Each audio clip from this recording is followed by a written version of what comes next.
friends and families, welcome to Free Baking Class by Elfin. இன்னைக்கு என்ன recipe பார்க்க போகிறோம்னா வீட் ஃப்ளவர் அண்ட் ப்ரௌன் சுகர் வச்சு கேக் பண்ண போகிறோம். அதாவது கோதுமை மாவும் நாட்டு சர்க்கரையும் வச்சு ஒரு கேக் வந்து நம்ம ப்ரிப்பேர் பண்ண போகிறோம்.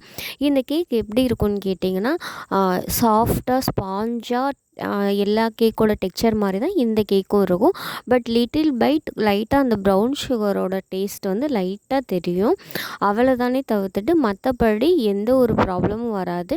நான் சொல்லியிருக்க ரூல்ஸ் அண்ட் ரெகுலேஷன் படி நீங்கள் இந்த கேக்கை பேக் பண்ணிங்கன்னா கண்டிப்பாக உங்களுக்கு வந்து இந்த கேக் வந்து பர்ஃபெக்டாக வரும். ரெண்டாவது பார்த்திங்கன்னா இப்போ வீட்டில் எல்லார் வீட்லேயுமே மேக்ஸிமம் யாராவது ஒருத்தவங்க வந்து சுகர் பேஷண்ட்டாக இருப்பாங்க. அவங்க வந்து நார்மல் ஒயிட் சுகர் யூஸ் பண்ணி கேக்ஸ் எல்லாம் சாப்பிட முடியாது. அந்த மாதிரி இருக்கிறவங்களுக்கு நீங்கள் இந்த மாதிரி நாட்டு சர்க்கரையும் கோதுமை மாவும் வச்சு பண்ணி கொடுத்தீங்கன்னா கண்டிப்பாக அவங்க நல்லா விரும்பி சாப்பிடுவாங்க. நம்ம கேக் சாப்பிட்ற நேரத்தில் அவங்கள பார்க்க வச்சுட்டு சாப்பிட்றோமே அப்படிங்கிற எந்த ஃபீலிங்ஸும் இருக்காது. இது குழந்தைங்களுக்கு கூட கொடுக்கலாம். ரொம்பவே டேஸ்டியாக ரொம்பவே ஹெல்த்தியாக அந்த கேக் எப்படி செய்யலான்னு சொல்கிறேன். நீங்கள் செங்கல்பட்டு சரௌண்டிங்கில் இருக்கீங்களா? உங்களுக்கு கஸ்டமைஸ்டு கேக் வேணுமா, இல்லை ஃப்ரெஷ்ஷான கேக்ஸ் வேணுமா, இல்லை யூனிக்கான கேக்ஸ் வேணுமா, அப்படி இல்லைன்னா வீட் ஃப்ளவர் ப்ரௌன் சுகர் யூஸ் பண்ண கேக் வேணுமா, கோதுமை நாட்டு சர்க்கரை யூஸ் பண்ணுற ப்ரௌனி வேணுமா, எது தேவைப்பட்டாலும் இந்த நம்பருக்கு கால் பண்ணி உங்கள் ஆர்டரை வந்து கன்ஃபார்ம் பண்ணிக்கோங்க.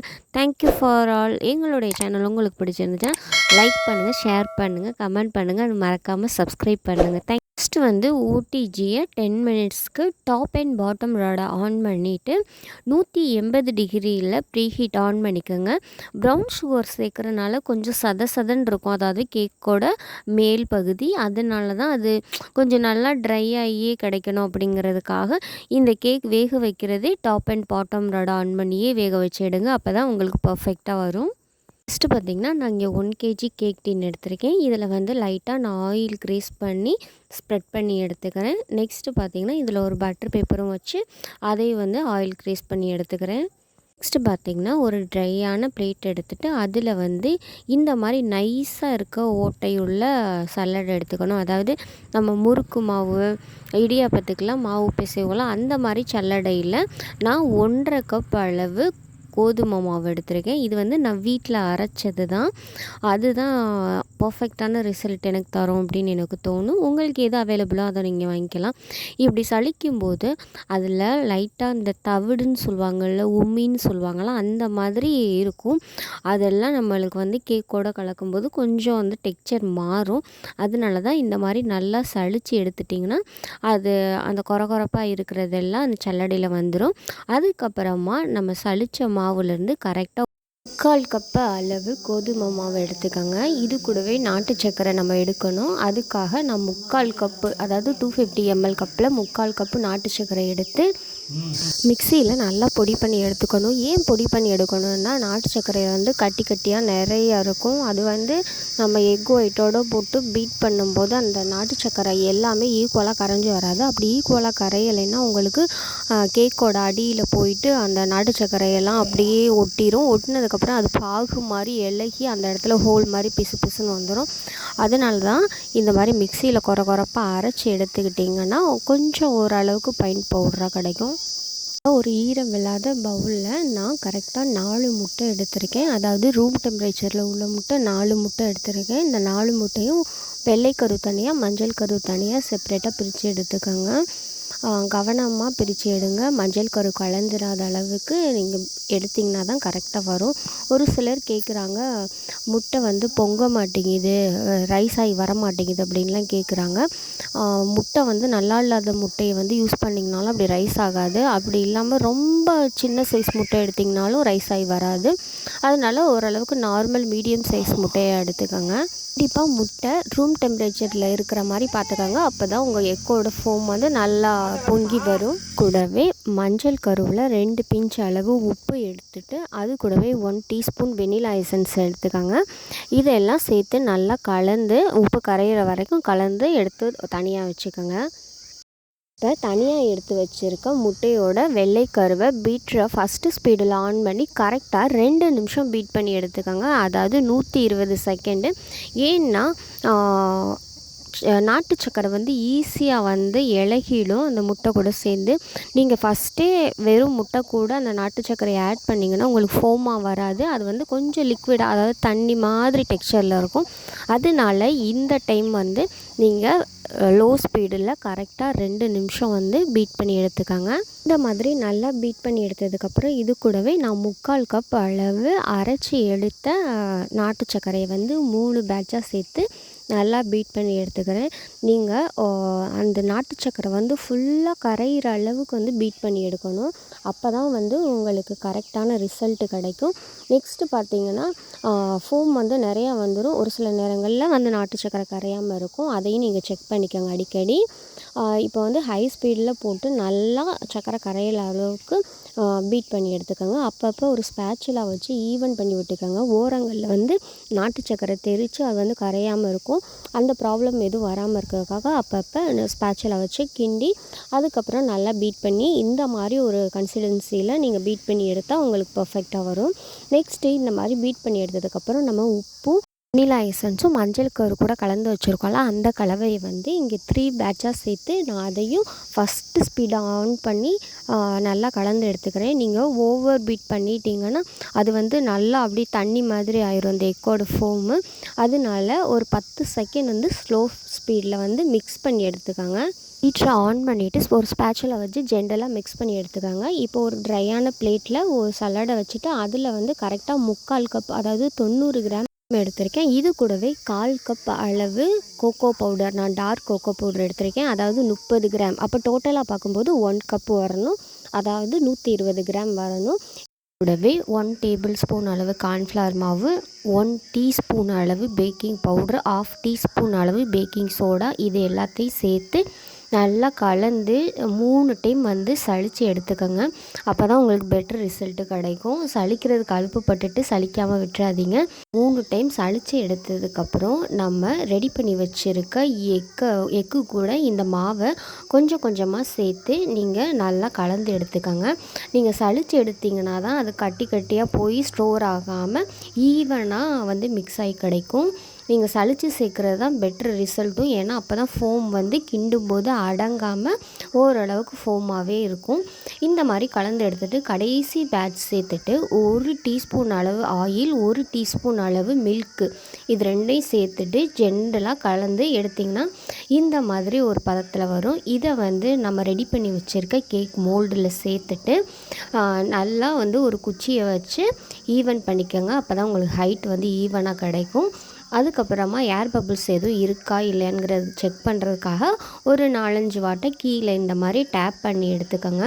அப்போ தான் உங்களுக்கு வந்து ஈவனாக கேக் வெந்து கிடைக்கும். இப்போ ஓடிஜியை 180 டிகிரிக்கு 40 நிமிஷம் டாப் அண்ட் பாட்டம் ராடில் செட் பண்ணிடுங்க.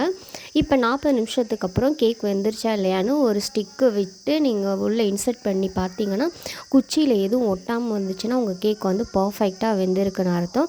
ரெண்டாவது பார்த்திங்கன்னா 40 நிமிஷத்துக்கு மேலே கேக் வெந்துருச்சுன்னா கேக் வந்து ஒரு ஈரப்பதம் இல்லாமல் கொஞ்சம் வந்து ட்ரையாக இருக்க மாதிரி இருக்கும்.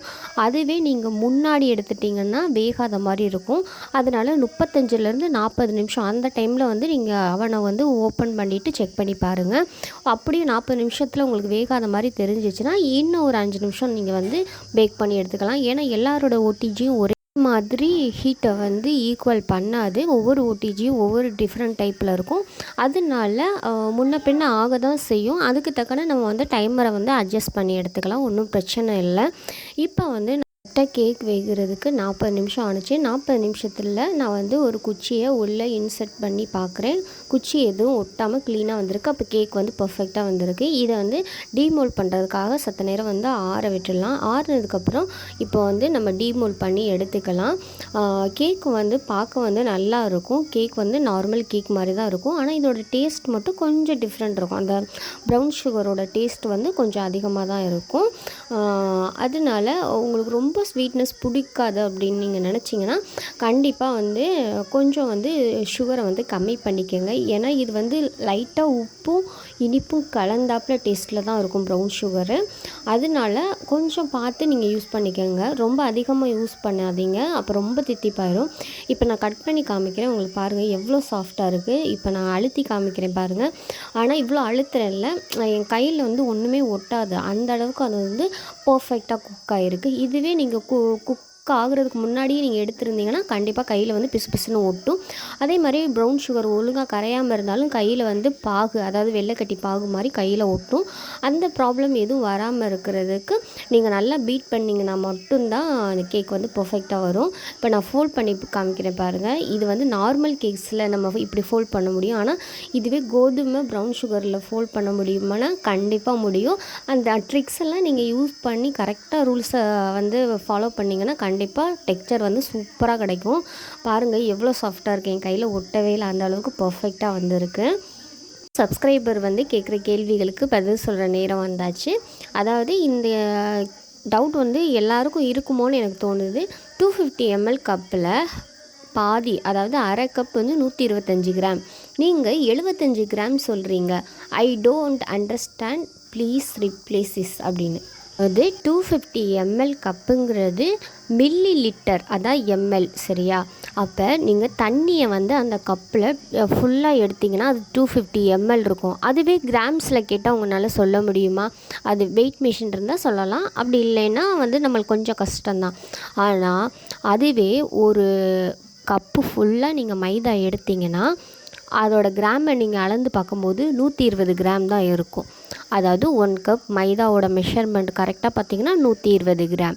அப்போ நீங்கள் இதுவே சர்க்கரை எடுத்திங்கன்னா மாவு வந்து வெயிட் இல்லாமல் இருக்கிறனால ஒரு கப் வந்து 120 கிராம். இதுவே நீங்கள் சர்க்கரை எடுத்திங்கன்னா 1 கப் வந்து கிராம்ஸ் வந்து அதிகமாக காட்டும். ஏன்னா சர்க்கரை வந்து அதிகமான எடை கொண்டது. அதனால கிராம்ஸ் வந்து பொருளை வச்சு தான் நம்ம கிராம்ஸ் வந்து மெஷர்மெண்ட் பண்ணணும். கப்புங்கிறது வந்து அது வந்து எம்எல்ல தான் கொடுத்துருப்பாங்க. Maximum 1/2 cup, 1 cup, 1 table spoon, 1 teaspoon அந்த அளவு தான் கொடுத்துருப்பாங்க. நம்மளுக்கு வந்து மாவு ஒரு கப்புனா எவ்வளோ எடுக்கணும், சர்க்கரை ஒரு கப்புனா எவ்வளோ கிராம்ஸில் வரும்னு நம்ம ஃபஸ்ட்டு தெரிஞ்சுக்கணும். அப்படி தெரிஞ்சால் தான் உங்களுக்கு வந்து ஈஸியாக இருக்கும். அதை பற்றி தெளிவாக ஒரு வீடியோ நான் போடுறேன். இந்த விளக்கம் வந்து உங்களுக்கு போதுமானதாக இருக்கும்னு நான் நம்புகிறேன். வேறு ஏதாவது டவுட் இருந்துச்சுன்னா கண்டிப்பாக கமெண்ட் பாக்ஸில் கேளுங்க, நான் இன்னும் டீட்டெயிலாக சொல்கிறேன். சிஸ்டர் வந்து கேட்டிருந்தாங்க, அதாவது என் கேக்கோட டாப்பில் வந்து பிசு பிசுனே இருக்குது கேக் வந்து பேக் பண்ணி எடுத்ததுக்கப்புறம், என்ன ரீசன்னால் அப்படின்னு அவங்கள்ட்ட நான் கேட்டேன். நீங்கள் என்ன டிகிரியில் வந்து பேக் பண்ணுறீங்க அப்படின்னு சொல்லிட்டு அவங்க 180 டிகிரியில் நான் வந்து பேக் பண்ணுறேன் அப்படின்னு சொல்லியிருந்தாங்க.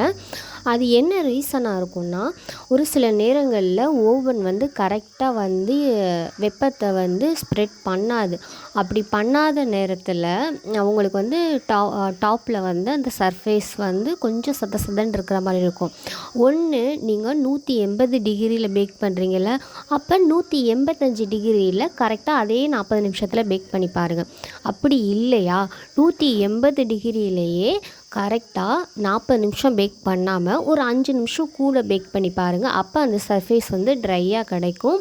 அவங்களுக்கு வந்து நான் கமெண்டில் சொல்லிட்டேன். ஒரு சில பேருக்கு வந்து இந்த டவுட் இருக்குன்னு தோணுச்சு, அதனால் வந்து நான் விளக்கம் கொடுக்குறேன். ஒன்று டைமை கூட்டி பாருங்கள், அப்படி இல்லைன்னா டிகிரியை கூட்டி பாருங்கள். இது ரெண்டுமே வந்து உங்களுக்கு பர்ஃபெக்டாக வரும். ரெண்டாவது பார்த்திங்கன்னா, இந்த சதன்னு இருக்குதுன்னு சொல்கிறவங்க எல்லாருமே டாப் அண்ட் பாட்டம் ராடு ரெண்டுமே ஆன் பண்ணி பேக் பண்ணி பாருங்கள். அப்போ வந்து கரெக்டாக வரும். தகவல் அவங்களுக்கு போதுமானதாக இருக்கும்னு நான் நம்புகிறேன். உங்களுக்கு வேறு ஏதாவது சந்தேகங்கள் இருந்துச்சுன்னா நீங்கள் வந்து கமெண்ட் பாக்ஸில் கேளுங்க, முடிஞ்ச அளவுக்கு நான் ரிப்ளை பண்ணுறேன். கொஞ்சம் பெரிய பதிலாக இருந்தால் நான் இந்த மாதிரி வீடியோவோட எண்டில் நான் சொல்கிறேன். நீங்கள் இவ்வளோ சப்போர்ட் கொடுத்ததுக்கு எல்லாருக்குமே ரொம்பவே நன்றி. நீங்கள் ஃப்ரீயாக பேக்கிங் கற்றுக்கிறதுக்கு A to Z என்னென்ன என்னால் செய்ய முடியுமோ அந்த அளவுக்கு நான் வந்து உங்களுக்கு ஹெல்ப் பண்ணுறேன். Thank you for all. எங்களுடைய சேனல் உங்களுக்கு பிடிச்சிருந்துச்சுன்னா லைக் பண்ணுங்கள், ஷேர் பண்ணுங்கள், கமெண்ட் பண்ணுங்கள், சப்ஸ்கிரைப் பண்ணுங்கள். தேங்க்யூ.